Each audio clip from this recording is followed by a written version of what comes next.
გამარჯობათ მეგობრებო, მოდით დღეს ახლა ვისაუბროთ ორმაგ სტანდარტზე და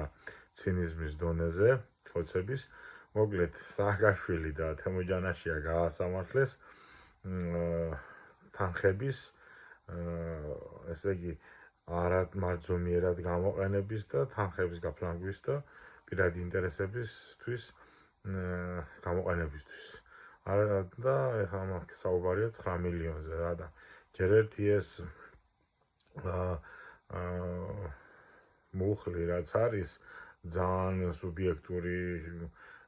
ის არის რა მუხლია და ნებისმიერ ადამიანს შეიძლება მიუყენო და იმ 9 მილიონშიც 80%-ზე მეტი არის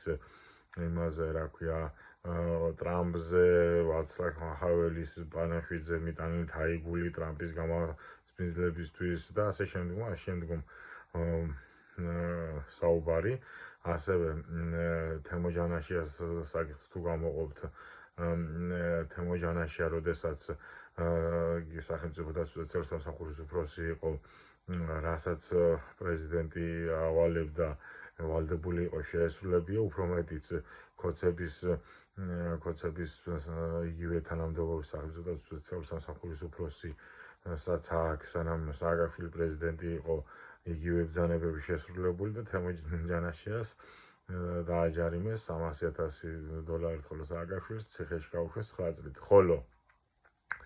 ამ დროს ბოლო 4 წელიწადში ქოცებისვე